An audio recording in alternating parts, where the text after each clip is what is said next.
Hello and welcome to Old Time Radio, to Dragnet Live from Old Time Radio. Good grief, hang on. Sorry, as you can tell by the way I look right now, things are not normal. I will explain in a second. But welcome to Dragnet Live from OTRGold.com. I'm your host, Austin Bach. And why am I wearing sunglasses? Well, other than a pitiful attempt to look cool today, I have what I think is a sty in my eye. So instead of shocking you immediately with the sight of my eyelid, I'm giving you a heads up, a trigger warning, so to speak, that I'm about to take these off because I wear glasses normally. These are prescription sunglasses. And they're also polarized. And what's funny is with these on, I can't see what's on my monitor. So I have to turn my head like this to see. There, I can see now. But I'm about to take it off and reveal, since we're on Dragnet stream, reveal what I call the big eyelid. Okay? Don't scream. Look at this. It's like I got punched in the lower eyelid. It's actually better than it looked yesterday. But that's what's going on. So you've been warned. I will go picture in picture this week because nobody wants to look at this. Anyway, back to the usual. We are here every Monday, Wednesday, and Friday listening to one episode of Dragnet until we've listened to all 310 episodes currently available. Today we're listening to episode 123, titled The Big Story Man. It's a double feature, The Big Eyelid and The Big Story Man. Today's episode originally aired October 18th, 1951. And I'm behind on the factoids. So Alfredo, forgive me. I'll post them in the chat or we'll cover them at the end. But there's also a link down there to that page you can check out for yourself. But with that, let me pop in my other headphone here and we will get sharing. And while I'm pulling this up, am I the only one here that has had a sty in your eye before? They're relatively painless, except just some swelling. And then if you touch it, then it hurts. But you shouldn't be touching your eyes very much anyway. Okay. Enough blabbing. Let me go here. Sharing my screen. Thank you all for being here. Happy Friday. I will go. Oh, wait. I almost didn't. I almost skipped the shout outs. Hello, Life with Roscoe, Nell, So Over It, Sam. Hello, What? Steven, Mary, Joshua, Redshirt, Bob. Did I skip anybody? I think that's it, everybody so far. Thanks for being here in the chat. I hope you're having a great Friday. Tell me what you're doing this weekend. All right. I'm going to be lying low, staying away from social events till my eye heals and back to normal. Cool. I'm going on mute. Enjoy the show. The Big Story Man. The story you're about to hear is true. The names have been changed to protect the innocent.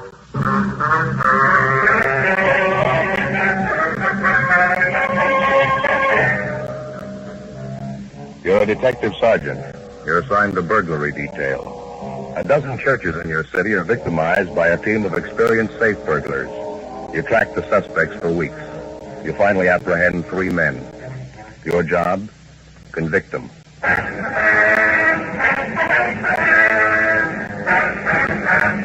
Dragnet, the documented drama of an actual crime. For the next 30 minutes, in cooperation with the Los Angeles Police Department, you will travel step by step on the side of the law through an actual case transcribed from official police files. From beginning to end, from crime to punishment, Dragnet is the story of your police force in action.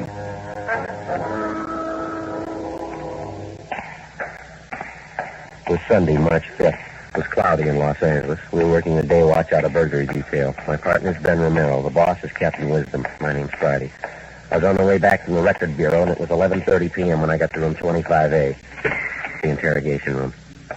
Excuse me, Ben? Yeah, Joe? Got a minute? Yeah, sure. Wait here, Bryson. Back in a minute. All right. Yeah? Let's go out in the hall. How you doing with Bryson? Did he tell you anything? No, he won't admit a thing. How about the other two men? No, nothing. They're sitting tight, waiting for their lawyer to show up.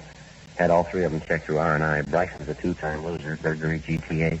His 2 partners served time for robbery. We shouldn't have too much trouble putting them away. We got a good enough collection of physical evidence. Well, maybe. Heard from the crime lab yet? No, not yet. I'd feel a lot better about it if we'd get Bryson to cop out. Let's call him again, huh? Yeah, might as well nothing to lose. Go ahead. Keep your seat, Bryson. Got a few more questions for you. Excuse me. I thought you had it all squared away by now. I thought you were going to say I could leave by now. No, afraid not, Bryson. You haven't even given us a story yet. Well, I told you I didn't have anything to do with it. It seems pretty obvious I did, and I thought you'd take my word for it. Can you think of any reason why we should? You lied to us once already, didn't you? I didn't lie to you. I told you the truth. I didn't break into that church. I didn't have anything to do with it. On the way in here, we asked you if you'd ever been arrested before, and you told us no. Our record bureau says you're a 2-time loser. Oh, well, I'm sorry about that, Sergeant. I really am. When you picked me up, I guess I got a little nervous. I didn't mean to lie to you. I was just a little mixed up, I guess. You had a little time to settle down. You ought to be able to tell us your story now. Just relax and take your time, huh? Bryson? Well, what did the other 2 fellas tell you, Miller and Henderson? Well, what difference did that make to you? Well, it might make a lot of difference, No, Sergeant. you just tell us your story. That's all we ask. What were you doing at the scene of the burglary? What business did you have there? If you weren't mixed up in it, you got nothing to hide. I haven't got anything to hide. I just don't want to involve a lot of innocent people, that's all. Anything you tell us is going to help you, you know that. Now, how about it? All right, Sergeant. Strictly confidential, huh? Well, one of those other fellows you picked up tonight, the dark-haired fella, his name's Miller. Tony Miller. He's engaged to marry my sister. Yeah, well, I said you had to do that. Please, give me a chance. All right. I'd like to lay it all out for Go you. ahead. Well, ever since my sister got engaged to Miller, I've been worried about it. I never liked him to begin with. Lately, I've been keeping an eye on Miller, him and that friend of his, Henderson. Yeah? I knew they were up to something, and then I read in the paper about that string of church burglaries, that guys breaking into churches, nothing to say. Yeah. Well, I had an idea it was Miller and his friend. How do you mean, Bryson? What made you think it was him? I had an idea, that's all. I couldn't prove anything. It was just a hunch. You must have had some reason to suspect him. Nothing definite, no. I just knew something was wrong, that they were up to something. Well, then, early tonight, I saw a friend of Tony Miller at one of the bars in the neighborhood. I talked to him a while, and he finally told me that Miller and Henderson were out working a deal. Said they were going to break into a church over on 8th Street and knock over the safe. Well, how come this friend of Miller's let you in on it? Well, I guess he thought I was a pretty close friend of Tony's. He knew Tony was going to marry my sister. Anyway, when I found out about it, I got over to that church as fast as I could. I wanted to find Miller and Henderson and try and talk them out of it. I didn't want any guy who was going to marry my sister getting into trouble like that. With, maybe going to jail for burglary. No, Miller's been in jail before. I suppose you knew that. Yeah, I knew it, but that was before he was engaged to my sister. You met Miller and Henderson outside the church, did you? No, I was too late. They'd already broken into the place. So I went around the back of the church, and I saw one of the stained glass windows was broken where they'd gotten in. I climbed up on the sill there, and I could see them working inside. It was some kind of a small back room. They were working on the safe, both of them, Miller and Henderson. So that's so. What'd you do then? Well, I tried to talk them out of it. They wouldn't listen. Mm-hmm. I suppose you can prove your story. I mean, that friend you met in the bar, the one who tipped you off about the burger, I guess he'd be willing to back up your story. Well, I'm not sure, Sergeant. He might lie. He might not want to get involved. How about Miller and Henderson? They'll back it up, won't they? If you weren't involved in the deal, there wouldn't be any reason for them to implicate you, would Well, Tony Miller thinks it's my fault he's in jail. He hates me. You can't take his word for anything. Probably the first thing he'd do is lie about it, and Henderson, too. Well, and who you got to corroborate your story? Well, maybe nobody, but it's the truth. I swear to you it's the truth. I'll tell the same thing in court if I have to. They gotta believe me. You're asking a lot, Mister. But that's the way it happened, so help me. Yeah. Now, tell me the truth, Sergeant. You know I didn't have a hand in it. If it goes to court, they couldn't convict me, could they? Come on, what do you think? I think you're a liar.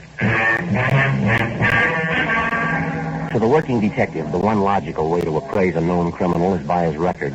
You estimate him the same way you check a particular make of automobile, a racehorse, or a radio set, by past performance. By refusing to buy his trumped-up story, we didn't figure that we were doing the suspect Charles Bryson an injustice. Bryson was 37 years old. He'd spent 13 of those 37 years in prison, either the county jail or the state penitentiary. His criminal record dated back to the time he was 20 years old. Besides serving numerous shorter terms for lesser offenses in the county jail, Bryson had spent 2 terms in the state penitentiary for burglary.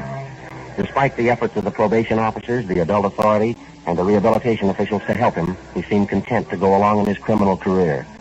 In this particular case, the series of church burglaries, we had good reason to believe that Bryson and his 2 accomplices, Miller and Henderson, were the guilty men.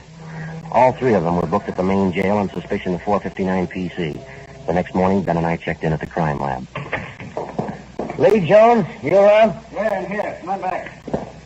Oh, how about that? They gave the place a new coat of paint. Yeah, sure needed it. Morning, fellas. How you doing, Lee?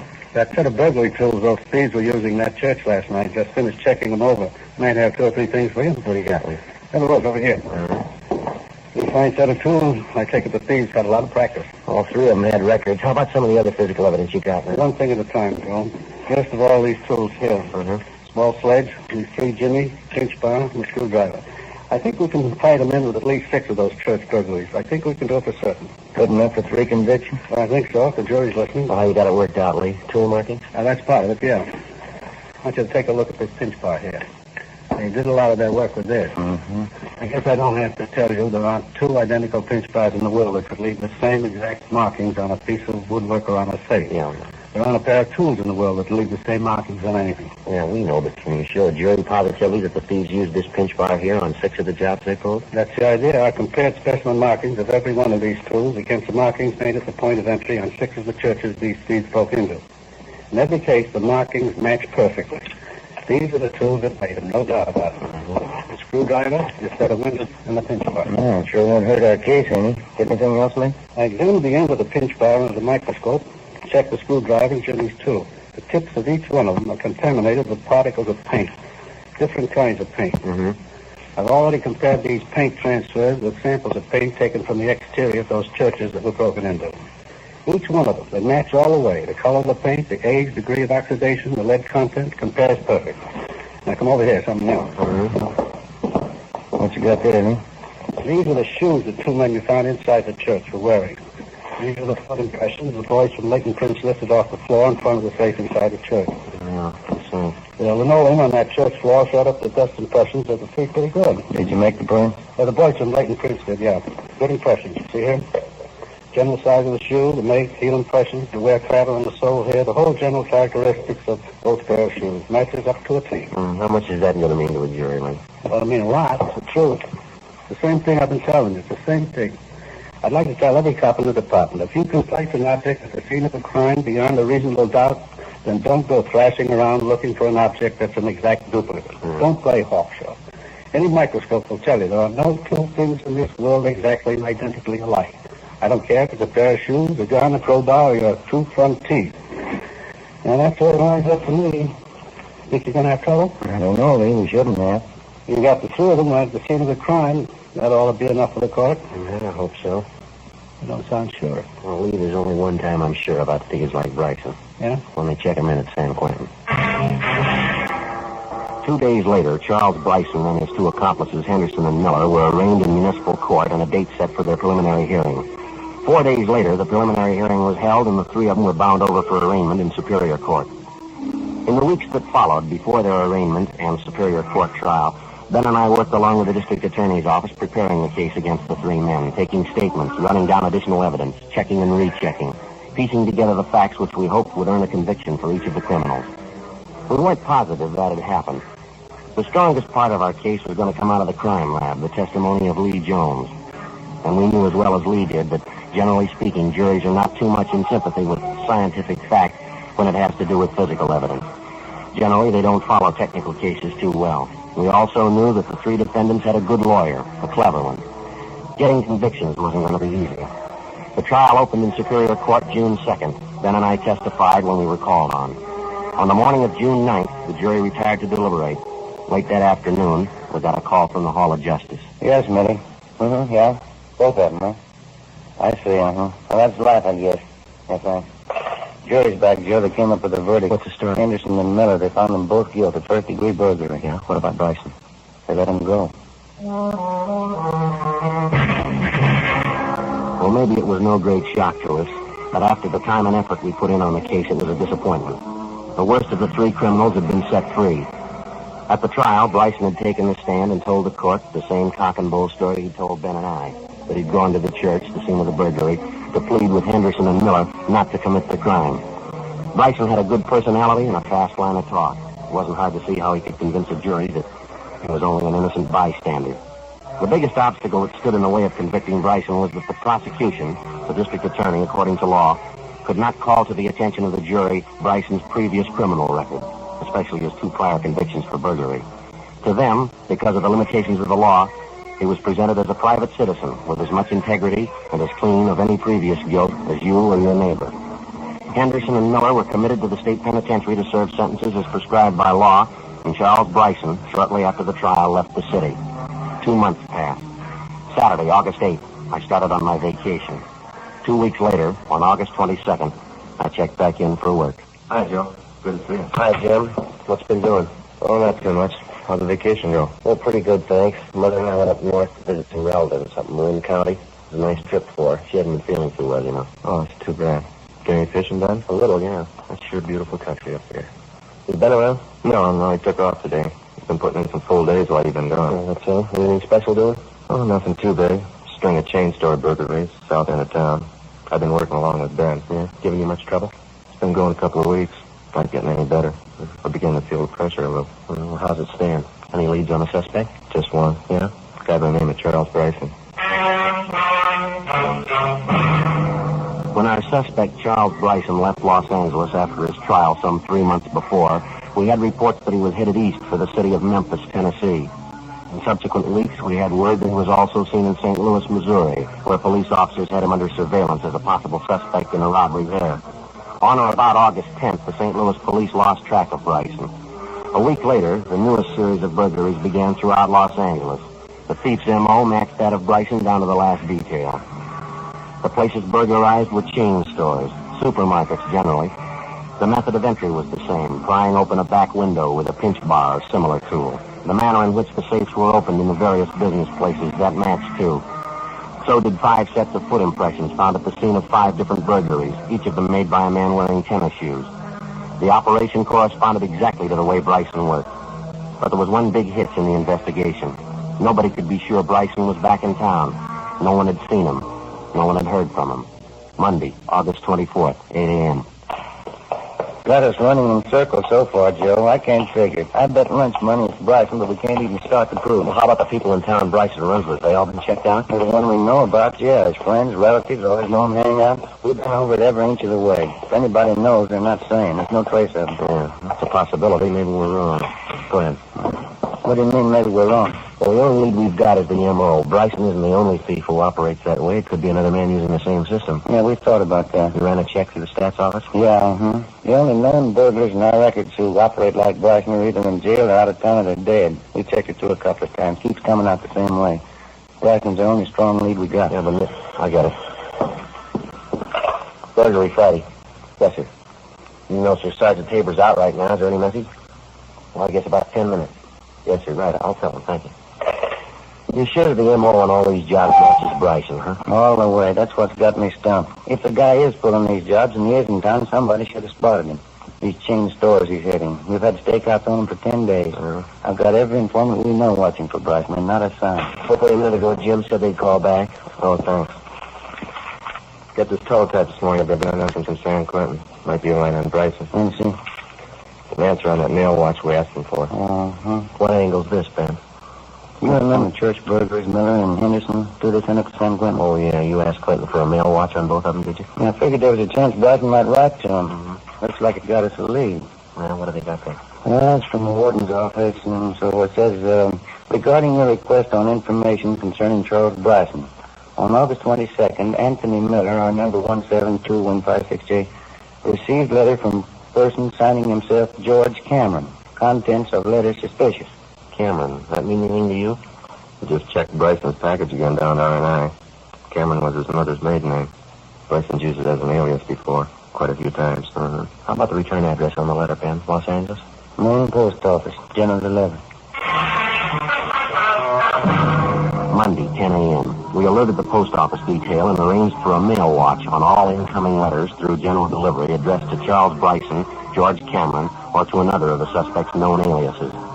A week passed. No sign of Bryson, no trace of any of his correspondence through general delivery. Another week went by. 2 more chain store burglaries. The M.O. in each case was the same.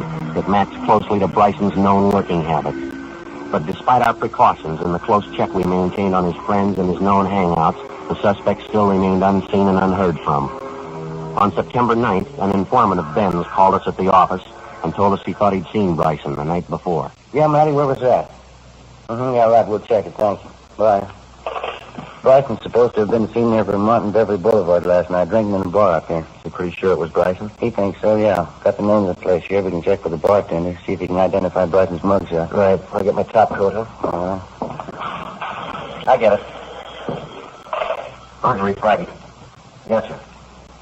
When was that? Yeah, go ahead. I got it. Yes, sir, right away. Post office detail. Bryson called for a mail at the general delivery half an hour ago. Where is he? They following? 280 Glenmore, apartment 6. He's there now.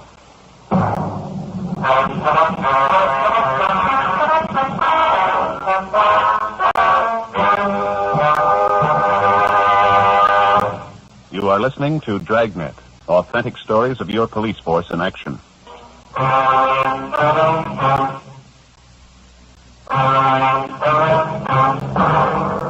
September 9th, Tuesday, 11:30 a.m. The burglary suspect, Charles Bryson, was placed under surveillance at the apartment where he'd gone immediately after calling for his mail at the general delivery window in the main post office. 3 teams of men were assigned the job of following Bryson alternately, 24 hours a day. We waited for a chance to get into his apartment and search it while it was empty, but it never occurred. Somebody was always there, either Bryson or a tall, dark-haired woman, his common-law wife. During the week that followed, the suspect was watched everywhere he went. He attempted no burglaries. On the 8th day, the stakeout was removed. 3 nights later, 2 burglaries were committed. Both jobs bore the marks of the suspect's M.O., but we couldn't prove a thing against him. We knew the setup we had was going nowhere. If we wanted to get Bryson red-handed, if we wanted a case against him that'd stand up in any court, we had to find a new approach.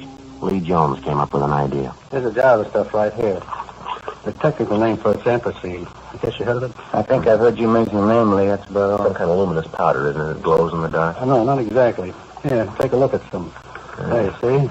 Colorless, odorless, no smell at all to it. It's a coal tar product. We call it crystalline hydrocarbon. I see. Now, here's the point of the thing. When you take this anthracene powder and rub it into the surface of an object, it's completely invisible to the naked eye. You never know it's there. Here, let me show you. How about my coat sleeves? Yeah, that'll do. Dust the powder all over it. Some in your hand, too. Rub it in, like so. Now, can you see or feel any of the powder while I put it on? No, nothing there. Now, let me switch on this lamp here. This is an ultraviolet light. Now, watch when I turn it on your arm, where we rubbed on the powder. Well, look at your hand, Joe. Like it's lighting up. Yeah, my coat sleeve, too. It's glowing. How about it? Will this stuff rub off, Lee? Try it. You're spreading it all over yourself, everything you touch. Anything harmful in it, Lee? No. Now, watch when I turn the lamp off. You see? Gone. Never even know you had it on. Only time it shows up is under ultraviolet light. Well, does it stay on you indefinitely, Lee? Well, no, the maximum is generally about, say, 24 hours. You guarantee it'll work, huh? Well, all physics, Joe. Under the proper conditions, it's got to. That's what I tell my classes up at the academy. Crooks and chorus girls have one thing in common. Yeah? They show up better when you put them under the right kind of light. When we left Lee Jones at the crime lab, we figured we had the potential solution in our hands, but there was still a lot to be done before we could go into any court of law with a case that we were positive was strong enough to convict Charles Bryson. Number 1, we had to get into his apartment when it was unoccupied, find the set of burglary tools he was using, and douse them thoroughly with anthracene. The same for the clothes he worked in. Number 2, we had to get Bryson into custody within 24 hours after he moved on a burglary job or the anthracene wouldn't work. Number 3, we had to find the loot taken in the burglary in his possession. 10 days passed before we got a chance to make good on the first step. I get it, Joe. Right. Burglar and Merrill. Yeah, Jim. Good. Fine, we'll be right out. Good break, Joe. And Bryson. What's that? They hold him in on a traffic warrant, speeding. Putting him into the main jail right now. Good chance to go through his apartment. What about his wife? She's still up there, isn't she? She's on her way to put up bail for him. Yeah. Apartment's empty. By the time Bryson was bailed out, Ben and I, along with Jim Tabor and Lee Jones, had combed through Bryson's apartment and finally uncovered a set of burglary tools and work clothes carefully hidden beneath the floorboards under a kitchen cabinet directly below the sink. Lee Jones contaminated each of the tools with the invisible anthracene powder and also the work clothes. We checked the apartment for any possible loot taken in the burglaries, but we found nothing. We put everything back exactly the way we found it, and then we left and went back to the office. We stood by until 4 a.m. waiting for a call that would indicate that Bryson might be out on another burglary job. Nothing happened. The next night, up until 10 o'clock, it was the same routine. At a few minutes past 10, we got a 459 call on a chain drugstore out on Alvarado Street. Lee Jones had his portable ultraviolet light all ready to go. Ben and I picked him up at the crime lab, and the three of us drove to the scene of the burglary. Straight back here, Lee. Can I help you with the light? I can handle it, thanks. There's the window they figure he got in. Safe's there in the corner. Yeah, there's not too much of it left. You all set, Lee? You got the extension cord for the light, Romero? Yeah, right here. I'm just plugging it in. Yeah, okay. All set. All right, switch it on, will you? Right. Well, Yep. seems like it. What do you got in the window there, Joe? Look at that. Can't the same tracks all over, foot impressions there, tool marks on the safe, blood prints on the floor, on the wall. No question. He left plenty of trail. All right, let's get him. Lee Jones put in a call to the crime lab and ordered a photographer out to take pictures at the scene of the burglary. Lee and the photographer would stay at the scene to gather physical evidence and take pictures of the unforeseen prints and markings for presentation in court. 10:52 p.m. Jones packed up the ultraviolet lamp, and Ben and I took it along with us. We drove directly to Bryson's apartment. Nobody was there. No. Nobody in the bedroom either. How about that? I don't know. I don't get it. Bryson's had plenty of time to get back here. Over an hour. What about his wife? The only time we know she left was when she had to go bail him out in that traffic one. Doesn't look like they pulled out, does it? There's a closet full of clothes in there, a lot of their personal things around. Yeah. Sure looks like they were expecting you to come back. We might check with the apartment house manager. He could tell us if they gave notice to move. If... Oh, let's see here. What do you got? Note here on the desk. See, he says, Charlie, I'm sorry, but I told you it just doesn't work out with us. When you read this, I'll be on my way east. I don't want to be mean with you. I just think it'll work better if we forget each other, that's all. Thanks for everything so long. Signed, Ruth. Guess she doesn't like him much either. No, wait a minute.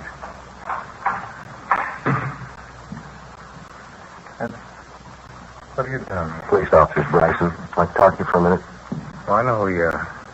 I remember. What do you want? Ben, you want to plug in that light? Yeah, the outlet right over here. What is all this? You said you wanted to talk to me. What's it all about? You all set, Ben? Just a minute. All right, okay, turn it on. What are you doing? Hey, what are you trying to do to me? You've done it all to yourself, mister. Lit up like a Christmas tree, Joe. It's all over him, head Hey. to foot. Your clothes, your hands. What is it? There's light glowing all over them. What are you doing? It's a chemical, Bryson. Harmless. Same stuff you left all over the drugstore tonight. Pack up, Ben. Come on, let's go, Bryson. I don't understand. What's this whole thing all about? You'll understand it. Here. A note for you. Oh.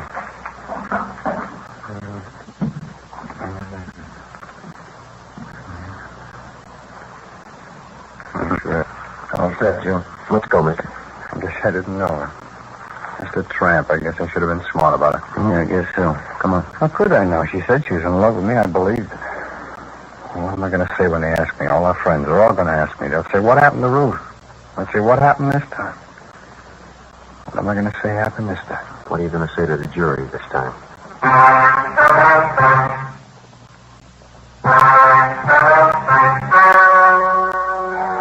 The story you have just heard was true.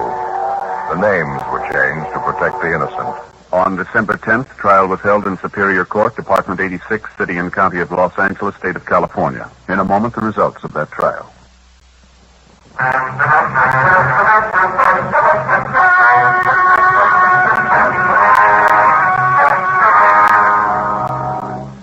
Charles Lang Bryson was tried and convicted on 3 counts of first-degree burglary. This is punishable by imprisonment in the state penitentiary for not less than 5 years.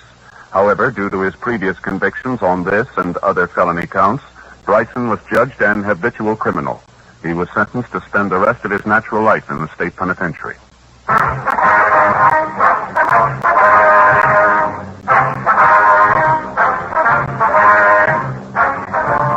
You have just heard Dragnet, a series of authentic cases from official files. Technical advice comes from the Office of Chief of Police W.H. Parker, Los Angeles Police Department.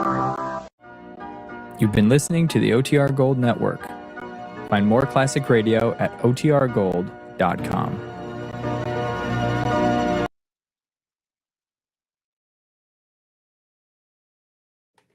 All right. For anybody that joined halfway and I didn't see my warning about my puffy eyelid, my apologies. So tonight we have classic movie nights, the first Friday of the month. We're going to be watching Odd Man Out. So tune in for that, starting at 6 Pacific. And then I was asking people what they're doing this weekend. Also, if you want to join that, there's a link. Look at the pinned comment. There's a link. Otherwise, on my channel homepage, there's a playlist that has all the classic movies. So check that out. Hope to see you then. Today I'm going to put a hot compress on my eyelid, and then I'm going to keep editing the Peggy Weber interview. Someone was talking about William Conrad. So over it was talking about William Conrad, and Peggy Weber actually worked with him when he first started radio. And she said, I can share this. It's also in the thing when it gets uploaded. She said, I think he was, I don't know what he was in the Army, but he served in the Army, and he would show up and record shows in his Army uniform. Like he was just kind of transitioning out of that life into the other one, and he would record in his Army gear. Not gear, but like uniform. So that was an interesting factoid there. And then I think it's in there, but she also shares kind of Jack Webb's opinion of William Conrad, which I won't spoil. You'll have to listen to it and find out. And I'm sure you would all listen to it. You're all just waiting for me to get it done. And I've been dragging my feet and been being distracted and everything. So I'm sorry. But it's coming. I'm working on it. Let's see here. Let's see some of these other ones. What's this about Rocky and Bullwinkle? You would never know that William Conrad was the narrator of Rocky and Bullwinkle. Man, I love those classic, Rocky and Bullwinkle, but then also Dudley Do-Right, that era of animation. And I was talking to, so I'm not an artist, but I was talking to someone, and I was trying to say that I like the Hanna-Barbera animation style, or like cartoon drawing style. And then he said, well, do you like UPA animation? I think that's what it's called, UPA. And I'd never heard that term before, but then as soon as I looked it up, I'm like, yes, I love UPA animation or illustration. So if you haven't seen that, I don't even know what UPA stands for now. Let's see. UPA illustration. What is this? But it feels vintage. It feels really cool. What is it? The UPA style. So if you want to go down a rabbit hole, look up UPA illustration or animation style.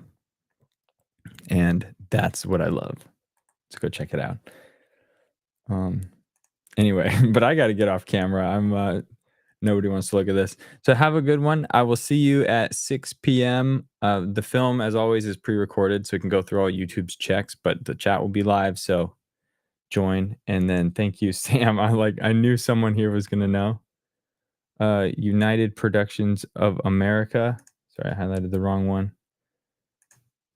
It's they just kind of set a style of animation that other people did, and it was awesome. I love it. So go check it out. Thank you, Sam, for telling us what that was. Cool. Well, have a great one, everybody. Have a great Friday, and I'll see you tonight.